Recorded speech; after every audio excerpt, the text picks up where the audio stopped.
நம்ம India and Pakistan அப்படிங்கிற இந்த இரு நாடுகள் எடுத்துக்கிட்டோம்னாலே இவங்க என்னதான் அவங்களோட பவுண்டரி லைனை ஷேர் பண்ணிக்கிட்டாலும் மித்தபடி பாத்தீங்கன்னா அவங்களுக்கு பாத்தீங்கன்னா 7ஆம் பொருத்தம் அப்படின்னு தான் சொல்லணும். இவங்க எலியா இருந்தா அவங்க பாத்தீங்கன்னா பூனையா இருப்பாங்கன்னு சொல்லி ரெண்டு பேத்துக்குமே பாத்தீங்கன்னா இண்டிபெண்டன்ட் ஆனதுல இருந்து இப்ப வரைக்கும் பாத்தீங்கன்னா எக்கச்சக்கமான பிரச்சனை பாத்தீங்கன்னா இருந்துட்டு இருக்கு.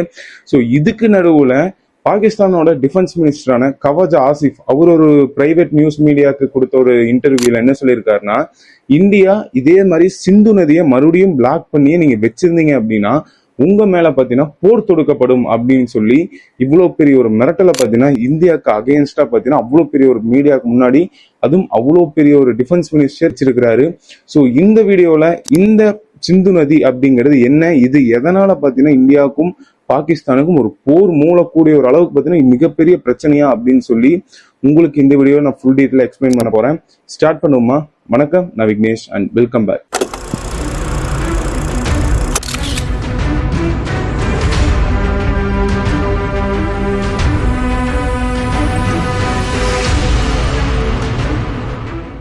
இந்த பிரச்சனை பத்தி நம்ம பாக்குறதுக்கு முன்னாடி இந்த கவாஜா ஆசிஃப் அப்படிங்கிற இந்த டிஃபென்ஸ் மினிஸ்டர் யாருன்னு உங்க எல்லா பேருக்கும் தெரிஞ்சிருக்கும். தெரியாதவங்களுக்கு சொல்லணும்னா இந்த ஆபரேஷன் சிந்தூர் அப்படிங்கிற ஒரு மிகப்பெரிய ஒரு ஆபரேஷன் பாத்தீங்கன்னா இந்தியா பாகிஸ்தான்ல இருக்கிற டெரரிஸ்டுக்கு அகைன்ஸ்டா வைக்கும் போது இந்தியாவோட பிளைட்டை பாத்தீங்கன்னா அங்க அடுத்து வீழ்த்திட்டோம் அப்படின்னு சொல்லி நிறைய பக்கம் பாத்தீங்கன்னா ஒரு நியூஸ் எல்லாம் பாத்தீங்கன்னா ஸ்ப்ரெட் ஆச்சு இல்ல, அதுவும் ஃபேக் நியூஸ் அப்படின்னு சொல்லி சொன்னாங்க.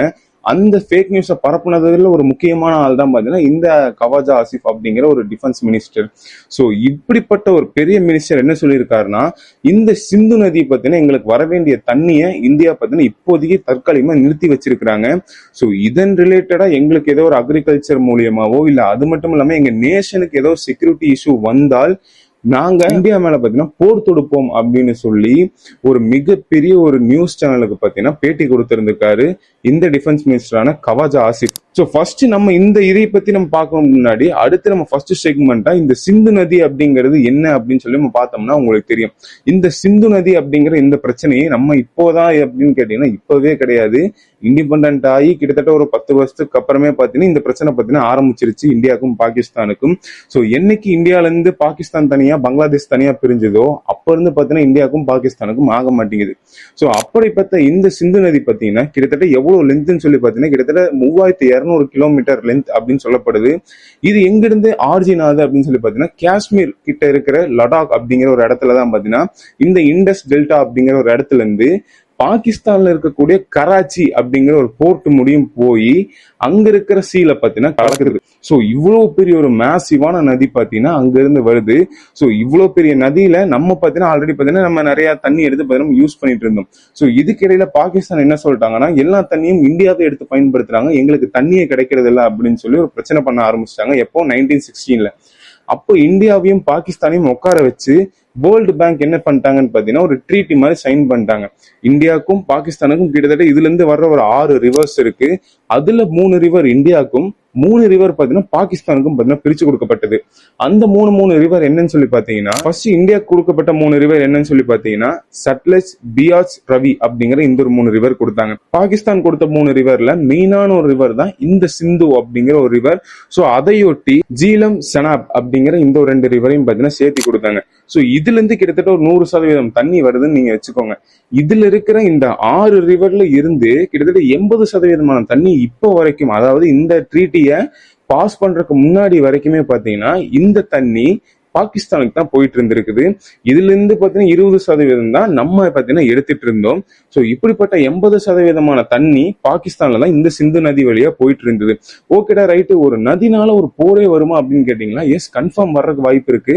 ஏன் அப்படின்னு நான் சொல்றேன்னா பாகிஸ்தான்ல கிட்டத்தட்ட 90% பாப்புலேஷன் பாத்தீங்கன்னா இந்த இண்டஸ் பேசின் அப்படிங்கிற இந்த ஒரு இடத்துல தான் இருக்கிறாங்க, அதாவது இந்த நதி ஃப்ளோவர் ஆகிற இடத்துல தான் இருக்கிறாங்க. சோ இந்த நதி நான் சொன்ன மாதிரியே கிட்டத்தட்ட 3200 கிலோமீட்டர் கிட்ட இருக்குது. சோ அவ்வளவு லென்த் பாத்தீங்கன்னா இருக்குது. சோ இது பாகிஸ்தானுக்குள்ள ஃப்ளோ ஆகும் போது அங்க இருக்கிற நிறைய அக்ரிகல்ச்சரா இருக்கட்டும், அது மட்டும் இல்லாம ஹைட்ரோ எலக்ட்ரிக் பிளான்ஸ், அதாவது பாத்தீங்கன்னா இந்த டேம் கட்டி அங்க அதுல வர்ற அந்த அலைகள் மூலமா பாத்தீங்கன்னா இந்த கரண்ட் எடுக்கிற விஷயமா இருக்கட்டும் சொல்லி நிறைய விஷயம் பாகிஸ்தான்ல மெயினா பாகிஸ்தான் பாத்தீங்கன்னா கிட்டத்தட்ட 25% பாத்தீங்கன்னா அக்ரிகல்ச்சரை பேஸ் பண்ண ஒரு ஜிடிபி தான் வச்சிருக்கிறோம். ஸோ நம்ம இந்தியாவே பாத்தீங்கன்னா 50% பாத்தீங்கன்னா அக்ரிகல்ச்சர் பேஸ் பண்ண ஜிடிபி தான் வச்சிருக்கிறோம். ஸோ அதே மாதிரி பாகிஸ்தானுக்கு இந்த தண்ணி போலன்னா அங்க பாத்தீங்கன்னா இந்த மெயினான ஒரு கல்டிவேஷன் ஆன பிளான்ட் எதுன்னு சொல்லி பார்த்தீங்கன்னா வீட், அதாவது பார்த்தீங்கன்னா கோதுமை, இந்த அரிசி, சுகர் கேன் அப்படிங்கிற இந்த ஒரு விஷயம் தான். ஸோ இது எல்லாமே பாதிக்கப்பட்டதுன்னா அங்க இருக்கிற மக்கள் பார்த்தீங்கன்னா போராட ஆரம்பிச்சிருவாங்க. ஸோ அதுக்கான ஒரு மெயின் ட்ரெய்லர் பார்த்தீங்கன்னா பிஓகேல பார்த்தீங்கன்னா நடந்தது. நம்ம கூட வீடியோ போட்டிருப்போம். பாகிஸ்தான் ஆக்குபைடு காஷ்மீர்ல கிட்டத்தட்ட 30 பேர் கிட்ட பார்த்தீங்கன்னா அங்க இருக்கிற மிலிட்டரியே பார்த்தீங்கன்னா அங்க இருக்கிற சிவிலைசேஷனை கொண்டாங்க அப்படின்னு சொல்லி. ஸோ இந்த மாதிரி ஒரு பிரச்சனை பிஓகேல மட்டும் இல்லாம அங்க இருக்க இப்ப மெயின் பாகிஸ்தான்குள்ளேயும் வந்துடும். ஸோ இவ்வளவு பிரச்சனை இருக்கு இந்த ஒரு ரிவர் மூலியமா. ஸோ இப்படிப்பட்ட இந்த ஒரு ரிவர் போட்ட ட்ரீட்டி என்னன்னு சொல்லி பாத்தீங்கன்னா, இந்த ரிவருக்கு அகைன்ஸ்டா 2 கண்ட்ரியுமே பாத்தீங்கன்னா எந்த விதமான டேம்ஸும் கட்டக்கூடாது அப்படிங்கிற ஒரு ட்ரீட்டி பாத்தீங்கன்னா சைன் பண்ணிச்சு வேர்ல்டு பேங்க் தலைமையில. ஸோ இப்போ நம்ம இந்தியா என்ன பண்ணிட்டோம்னு சொல்லி பார்த்தீங்கன்னா, ஃபர்ஸ்ட் இது எதனால ஸ்டாப் ஆச்சு அப்படின்னு சொல்லி நம்ம பார்க்கணும். 2025 ஏப்ரல் அன்னைக்கு நம்ம எல்லாத்துக்குமே தெரியும், ஜம்மு அண்ட் காஷ்மீர்ல இருக்கக்கூடிய பெஹல்காம் அப்படிங்கிற ஒரு டூரிஸ்ட் ஸ்பாட் இருக்கு. அங்க எல்லாருமே பார்த்தீங்கன்னா அங்க போய் நிறைய டூரிஸ்ட் பார்த்தீங்கன்னா அங்க இருந்திருக்கிறாங்க. கிட்டத்தட்ட 26 பேர்த்த பார்த்தீங்கன்னா பாகிஸ்தானை சேர்ந்த நிறைய தீவிரவாதிகள் பார்த்தீங்கன்னா எதுக்கு சுட்டானுங்கன்னே தெரியாம பார்த்தீங்கன்னா சுட்டு கொண்டாங்க. அதுவும் பார்த்தீங்கன்னா சிவிலியன்ஸை பார்த்தீங்கன்னா 26 பேர்த்த பார்த்தீங்கன்னா சுட்டு கொண்டாங்க. ஸோ இதுக்கு இந்தியா என்ன சொல்றாங்கன்னு சொல்லி பார்த்தீங்கன்னா, இந்தியா பார்த்தீங்கன்னா ஆபரேஷன் சிந்தூர் அப்படிங்கிற ஒரு பேர்ல பார்த்தீங்கன்னா ஒரு ஆபரேஷன் பண்ணாங்க. அது எல்லாத்துக்குமே உங்களுக்கு தெரியும். இங்கிருந்து பாகிஸ்தான் உள்ள, அதாவது பார்த்தீங்கன்னா உள்ள இருக்கிற டெரரிஸ்ட் கேம்பை பார்த்தீங்கன்னா அடிச்சு நொறுக்குனாங்க. ஸோ அப்படிப்பட்ட இந்த ஒரு ஆபரேஷனை இந்தியா பார்த்தீங்கன்னா வார், அதாவது ராணுவம் மூலியமா பண்ணாலுமே இந்தியன் ஒரு முக்கியமான ஒரு ஸ்ட்ராட்டஜியும் பார்த்தீங்கன்னா யூஸ் பண்ணாங்க. நான் சொன்ன மாதிரி இந்த 90% பாப்புலேஷன் யூஸ் பண்ற ஒரே நதி எதுன்னு சொல்லி பார்த்தீங்கன்னா இந்த சிந்து நதி அப்படிங்கிற இந்த நதி தான். ஸோ இந்த நதி எங்க இருந்து ஆர்ஜின் ஆகுது, நம்ம இந்தியால இருந்து தான் ஆர்ஜின் ஆகுது. ஸோ இந்த நதி கிட்டத்தட்ட எவ்வளவோ பிரச்சனைகள் நடந்திருக்கு. இந்த பெஹல்காமுக்கு முன்னாடி உங்களுக்கு தெரியும், புல்வாமா அட்டாக் தெரியும். ஸோ அதுக்கு முன்னாடி பார்த்தீங்கன்னா எத்தனையோ பத்தான்கோட் அட்டாக் தெரியும், எத்தனையோ விஷயம் பார்த்தீங்கன்னா நடந்திருக்குது. ஸோ இவ்வளவு அட்டாக் நடந்தும் இந்த ட்ரீட்டி பார்த்தீங்கன்னா பிரேக் ஆகாம இருந்துட்டே இருந்துச்சு. ஸோ இவ்வளவு பிரச்சனையும் கடந்து 2025 ஏப்ரல் அன்னைக்கு கிட்டத்தட்ட 26 சிவிலியன்ஸ் பார்த்தீங்கன்னா கொன்னதுக்காக இந்தியா பார்த்தீங்கன்னா ஆபரேஷன் சிந்தூர் நடத்திட்டாங்க. அதுக்கப்புறம் உங்களுக்கு நாங்க தண்ணி கொடுக்கறதுனால தானே எங்க ஆளுங்க நீங்க அடிக்கிறீங்க அப்படின்னு சொல்லி இங்க சிந்து நதியை பார்த்தீங்கன்னா முற்றிலுமா பார்த்தீங்கன்னா க்ளோஸே பண்ணிட்டாங்க. அங்க இருந்து பார்த்தீங்கன்னா ஒரு சொட்டு தண்ணி பார்த்தீங்கன்னா பாகிஸ்தானுக்குள்ள போறது இல்லை அப்ப இருந்து. ஸோ இதை பத்தி தான் பாகிஸ்தானோட டிஃபென்ஸ் மினிஸ்டரான கவாஜ் ஆசிப் பார்த்தீங்கன்னா சொல்லியிருக்கிறாரு. ஸோ இப்படிப்பட்ட ஒரு விஷயம் இந்தியா பார்த்தீங்கன்னா நடத்திட்டு இருக்காங்க. ஸோ இப்படியே போயிட்டு இருந்துச்சு அப்படின்னா இந்தியா மேல பார்த்தீங்கன்னா போர் தொடுப்போம் அப்படின்னு சொல்லி அந்த நாட்டோட டிஃபென்ஸ் மினிஸ்டரே பார்த்தீங்கன்னா சொல்லியிருக்கிறாரு.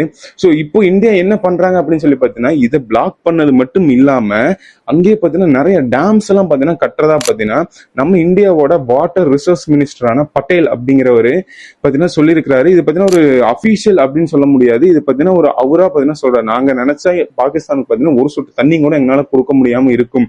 ஸோ அப்படின்னு சொல்லி இது ஒரு பாயிண்டா பார்த்தீங்கன்னா எடுத்து வைக்கிறாங்க. ஸோ இப்போ இந்தியா அங்கிருந்து வர இந்த சிந்து நதி அப்படிங்கிற நிறைய நதியில அங்க நிறைய டேம்ஸ் கட்டுறதா இருக்கட்டும், அது மட்டும் இல்லாம கால்வாய் எல்லாம் பாத்தீங்கன்னா இப்போ ஒரு இடத்துல வெள்ளப்பெருக்கு ஆகுதுன்னா அங்கிருந்து பாத்தீங்கன்னா இன்னொரு இடத்துக்கு, அதாவது பாத்தீங்கன்னா பாசனமே போகாத இடத்துக்கு பாத்தீங்கன்னா தண்ணி திருப்பி விடுற நிறைய கால்வாய்களை பாத்தீங்கன்னா இந்தியா பாத்தீங்கன்னா கட்டிட்டு வராங்க. சரி, ஓகேடா, நீ தானே சொன்ன இந்த ட்ரீட்டில பாத்தீங்கன்னா டேம் கட்டக்கூடாது அப்படின்னு. சோ அந்த ட்ரீட்டில என்ன சொல்லியிருக்காங்கன்னா, எந்த விதமான பிளாக்கேஜுக்கு தான் பாத்தீங்கன்னா டேமை கட்டக்கூடாது அப்படின்னு இருக்காங்க. சோ இந்தியா என்ன சொல்றாங்கன்னா, ஸோ நீங்க பாத்தீங்கன்னா இந்த டெரரிஸ்ட் பாத்தீங்கன்னா நம்ம இந்தியாக்குள்ள அனுப்பிச்சுட்டு எல்லாத்தையும் அடிச்சிடுறீங்க. ஆனாலும் பாத்தீங்கன்னா தண்ணி வேணும்னா நாங்க எப்படி உங்ககிட்ட வந்து பேச்சுவார்த்தை நடத்துவோம். ஸோ நீங்க என்ன பண்ணுங்க, இருக்கிற எல்லா டெரரிஸ்டையும் பேனிஷ் பண்ணுங்க. ஸோ அப்ப நாங்க உங்க கூட உட்காந்து பேசுறோம்னு சொல்லி இந்தியாவோட ஸ்டாண்டு பாத்தீங்கன்னா எடுத்திருக்காங்க. ஸோ அது மாதிரிதான் இப்போ இந்தியா என்ன பண்றாங்கன்னா, இந்த டேமை பிளாக்கேஜ் பண்றதுக்கு மட்டும் கட்டாம அங்கிருந்து நம்ம கரண்ட் எடுக்கிறதுக்கு பாத்தீங்கன்னா கட்டுறாங்க அப்படின்னு சொல்லி இந்த ஒரு விஷயத்த பாத்தீங்கன்னா சொல்லியிருக்காங்க. கிட்டத்தட்ட 2028 அங்க ஒரு டேம் வரும் அப்படின்னு சொல்லி இந்தியன் கவர்மெண்ட் சைட்ல இருந்து பாத்தீங்கன்னா நிறைய பேர் பாத்தீங்கன்னா சொல்லிட்டு இருக்காங்க. ஆனாலும் பாத்தீங்கன்னா இன்னும் பாத்தீங்கன்னா அது அபிஷியலா பாத்தீங்கன்னா வர்றதில்ல, ஒரு லீக்கேஜ் இன்ஃபர்மேஷனா பாத்தீங்கன்னா வந்துகிட்டு இருக்கு. சரி, ஓகே, இப்போ நம்ம பாகிஸ்தானுக்குள்ள இருக்கிற இந்த பெரிய பெரிய மினிஸ்டர்ஸா இருக்கட்டும், இல்ல அவங்களுக்கு கீழே இருக்கிற அந்த பொலிட்டீஷியன்ஸா இருக்கட்டும், அவங்க பாத்தீங்கன்னா இந்தியா மேல பிளேம் பண்றாங்க. உங்களாலதான்டா எங்க நாடு இப்ப இருக்கு அப்படிங்கிற மாதிரி பிளேம் பண்றாங்க. சோ அங்க இருக்கிற மக்கள் என்ன சொல்றாங்க அப்படின்னு சொல்லி பாத்தீங்கன்னா, என்னதான் இந்தியா தண்ணியே உள்ள விட்டாலுமே அங்க இருக்கிற நார்த் கேனல் அண்ட் வெஸ்ட் கேனல்ல இருக்கக்கூடிய நிறைய மக்களுக்கு பார்த்தீங்கன்னா கிட்டத்தட்ட 80% தண்ணிகள் பார்த்தீங்கன்னா ஷார்டேஜா தான் போயிட்டு இருந்திருக்கு. அதாவது சிந்து நதி இருந்த போதுமே பார்த்தீங்கன்னா ஷார்டேஜா தான் கொடுத்துட்டு இருக்காங்க அப்படின்னு சொல்லி அங்க இருக்கிற மக்கள் என்ன பண்றாங்கன்னா, இந்தியா மேல பிளேம் பண்ணாம அங்க இருக்கிற லோக்கல் பொலிட்டிஷியன் மேல பாத்தீங்கன்னா பிளேம் பண்ணிட்டு இருக்காங்க. இது பாத்தீங்கன்னா அங்க இருக்கிற இந்தியன் மக்கள் கிடையாது, அங்க இருக்கிற பாகிஸ்தானியில இருக்கக்கூடிய மக்கள் பாத்தீங்கன்னா அங்க இருக்கிற லோக்கல் பொலிட்டிஷியன் மேலதான் பிளேம் பண்றாங்க. சோ இது நம்ம ஜியோ பொலிட்டிக்ஸ் வழியா பார்த்தோம்னா, இப்ப இந்தியா பாத்தீங்கன்னா டைரக்டா போர் அப்படின்னு சொல்லி பாகிஸ்தான் மேல போச்சுன்னா எல்லா நாடுகளும் பாத்தீங்கன்னா இந்தியா மேலதான் பாத்தீங்கன்னா குற்றம் சொல்லுவாங்க. நீங்க போரை பாத்தீங்கன்னா விரும்புறீங்க அப்படின்னு சொல்லி இந்தியா மேல பாத்தீங்கன்னா ஒரு பிளாக் மார்க் மாதிரி குத்துவாங்க. சோ அதுக்கு ஆப்போசிட் இந்தியா என்ன பண்ணிச்சு, நாங்க ஆயுதம் ஏந்தினா தான் நீங்க பிரச்சனை பண்ணுவீங்க, நாங்க என்ன பண்றோம் அகிம்சையா போய் நாங்க இந்த டேமை பார்த்தீங்கன்னா மூடிடுறோம்னு சொல்லி இது ஒரு ஜியோ பொலிட்டிக் ரீசனா பார்த்தீங்கன்னா இந்தியா இப்படி ஸ்ட்ரைட்டா வராம இப்படி சுத்தி வளைச்சு பார்த்தீங்கன்னா வராங்க. ஸோ இவ்வளவு பெரிய ஒரு முக்கியமான அடியை பார்த்தீங்கன்னா நம்ம இந்தியா 2025 ஏப்ரல்ல இருந்து பார்த்தீங்கன்னா நம்ம பாகிஸ்தானுக்கு கொடுத்துட்டு வரோம். ஸோ இது எல்லாம் போக இந்தியாவுக்கும் பாகிஸ்தானுக்கும் போர் வருமானு கேட்டீங்கன்னா ஃபர்ஸ்ட் எடுத்தோன்னே எந்த நாடுமே பார்த்தீங்கன்னா எடுத்த உடனே ராணுவத்தை எடுத்து அடிச்சிடாது. ஏன்னா அடிக்கிறதுங்கிறது ஈஸி. ஏன்னா ரெண்டு நாடுமே பார்த்தீங்கன்னா அணு ஆயுதம் கொண்ட நாடுகள். ஸோ அது மட்டும் இல்லாம ரெண்டு நாடுமே மிக ஒரு பவர்ஃபுல்லான மிலிட்டரி வச்சிருக்கிற ஒரு நாடுகள். ஸோ அப்படியே பாகிஸ்தானுமே வந்தாலும் இப்ப இருக்கிற அவங்க அங்க இருக்கிற பிரச்சனையை தீர்க்கறதுக்கு தான் மூலம் பார்ப்பாங்க இல்லையே, அவங்க காசை கொண்டு போய் இதுக்காக போய் அடைப்பாங்களா அப்படின்னு சொல்லி தெரிய கிடையாது. ஸோ பாகிஸ்தானுக்கு இருக்கிற ஒரே வழி என்னன்னா ஐநா சபையை போய் அணுகணும். ஸோ ஐநா சபையில போய் இந்தியா இந்த மாதிரி பண்றாங்க, எங்களுக்கு நீங்க தண்ணி வாங்கி கொடுங்க அப்படின்னு சொல்லி ஒரு வாதத்தை பத்தின எடுத்து முன் வைக்கலாம். ஸோ ஃபர்ஸ்ட் இதைத்தான் பாகிஸ்தான் பண்ணுவாங்க. ஸோ அதுக்கப்புறம் தான் பார்த்தீங்கன்னா இதெல்லாம் நடக்கும்.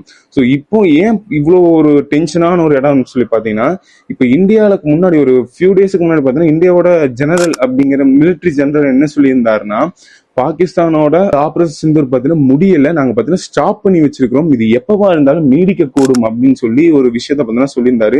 நம்மளே பார்த்தீங்கன்னா ஒரு வீடியோ போட்டிருப்போம். ஸோ இதனாலதான் பார்த்தீங்கன்னா பதட்டமா பார்த்தீங்கன்னா இருந்துகிட்டு இருக்கு. ஸோ இது நம்ம இன்னும் கொஞ்சம் வெயிட் பண்ணி பார்த்தாதான் என்னென்ன நடக்குது அப்படின்னு சொல்லி தெரியும். ஸோ நீங்க என்ன நினைக்கிறீங்க? இல்லப்பா இந்தியா பார்த்தீங்கன்னா பண்றது தப்பு, நம்மளுக்கு எப்படி கர்நாடகா பண்றாங்களோ அதே மாதிரி நம்ம இந்தியாவுக்கு பாகிஸ்தானுக்கு பண்றோம், ஸோ இது தப்பு, அவங்களுக்கான தண்ணியை பார்த்தீங்கன்னா கொண்டு போய் கொடுக்கணும் அப்படின்னு சொல்றீங்களா?